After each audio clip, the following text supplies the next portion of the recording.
Salut à tous, le journal du foot de ce jeudi 1er avril. Les Bleus n'ont pas brillé, mais les Bleus ont gagné. L'équipe de France a conclu mercredi soir la trêve internationale du mois de mars par une victoire 1-0 en Bosnie. Antoine Griezmann a marqué le seul but du match à l'heure de jeu.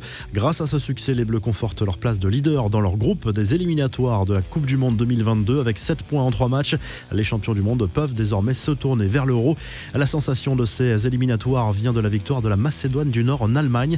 Un succès historique, 2-1 qui met la Mannschaft en difficulté dans son groupe. La presse allemande allume littéralement l'équipe de Joachim Löw au lendemain de cette humiliation, assez clairement l'une des plus grosses gifles de l'histoire du football allemand, de l'aveu même de la presse. Timo Werner n'échappe pas aux critiques. L'attaquant de Chelsea a manqué l'immanquable lors de cette rencontre, seul face au but.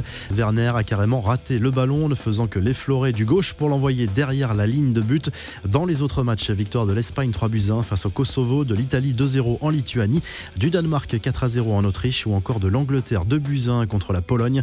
Les infos et rumeurs du mercato, les confidences de Kylian Mbappé au sujet de son avenir. L'attaquant des Bleus a reconnu lors d'un entretien accordé à RTL qu'il se sentait usé par les nombreuses discussions autour de lui en France et reconnaît que cela pourrait peser sur son avenir au PSG. Même s'il assure ne pas avoir encore pris sa décision au sujet d'une prolongation de contrat, ces déclarations ne devraient pas rassurer les supporters parisiens. Le Bayern Munich ne veut pas recruter Erling Haaland pour remplacer Robert Lewandowski. La déclaration est très claire pour Karl-Heinz Rummenigge, le patron du club. L'international polonais est encore là pour plusieurs années, c'est ce qu'il a confié à Sport Bild. Je suis convaincu qu'avec son professionnalisme, la façon dont il s'entraîne et dont il prend soin de son corps, la fin est encore bien loin, a confié Rummenigge. Christophe Galtier, lui, intéresserait bien l'Olympique lyonnais. Selon le journal Le Parisien, le profil de l'entraîneur lillois plaît beaucoup à Jean-Michel Aulas. Rudy Garcia est lui sous contrat jusqu'en juin prochain et le sujet d'une éventuelle prolongation est sans arrêt repoussé. Les infos en bref, ça passe pour les Bleus et vainqueurs 2-0 de l'Islande grâce à des buts de Matteo Guendouzi et Hudson Edouard lors de la phase de poule de l'Euro. Les Français sont qualifiés pour la phase finale. Ils affronteront les Pays-Bas en quart de finale le 31 mai prochain. Le comité exécutif de l'UEFA de son côté a finalement levé la jauge limite de 30% dans les stades pour les compétitions européennes et notamment l'Euro. Chaque pays pourra décider de la jauge qui pourra accéder à l'enceinte lors de la compétition en fonction de la situation sanitaire. Les sélections qualifiées auront également le droit à 5 changements par match, c'est officiel.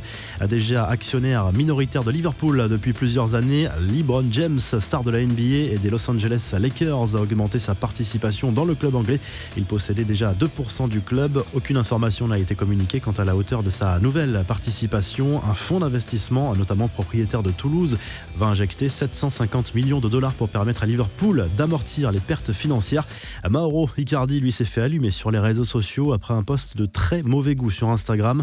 Le joueur a publié une photo de lui avec leur chien et sa femme, Wanda Nara, et surtout une légende polémique. Je cite, mon chien, ma chienne, Wanda Icardi. Très drôle, a aussitôt répliqué à son épouse sur le réseau social.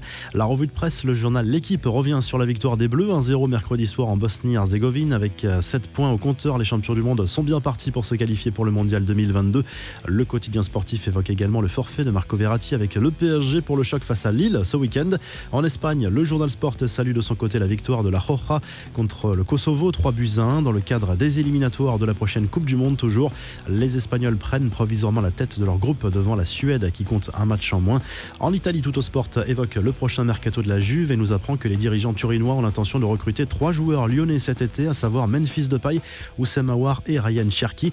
La Gazette dello Sport revient de son côté sur la victoire italienne contre la Lituanie pour le compte des éliminatoires de la Coupe du Monde 2022. La Squadra Azzurra compte 3 victoires en 3 matchs. Si le journal du foot vous a plu, n'hésitez pas à liker la vidéo et à vous abonner. Et à très vite pour un nouveau journal du foot.